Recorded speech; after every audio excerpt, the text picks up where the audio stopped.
அஸ்ஸலாமு அலைக்கும் வரஹ்மத்துல்லாஹி வபரகாத்துஹு. அப்துல்லா இவர்தான் நபிகள் நாயகம் ஸல்லல்லாஹு அலைஹி வஸல்லம் அவர்களின் தந்தை.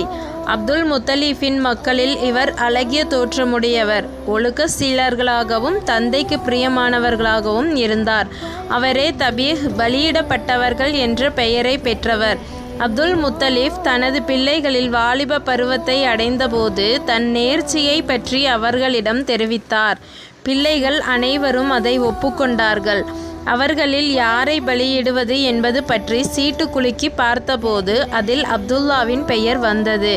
அவர் தனது நேசமிகு மகன் என்பதால் அப்துல் முத்தலிஃப், அல்லாஹுவே, அப்துல்லாவையா தேர்ந்தெடுத்தாய்?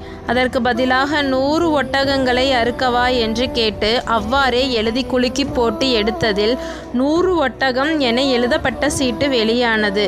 அந்த 100 ஒட்டகத்தை பலி கொடுத்தார். நபிகள் நாயகம் ஸல்லல்லாஹு அலைஹி வஸல்லம் அவர்கள் கூறினார்கள், நான் பலி கொடுக்கப்பட்ட இருவரின் மகன், அதாவது இஸ்மாயில் அலைஹிஸ்ஸலாம் அவர்களும் மற்றும் தன் தந்தை அப்துல்லாவை குறித்து இவ்வாறு கூறினார். தபரி இப்னு ஹிசாம்.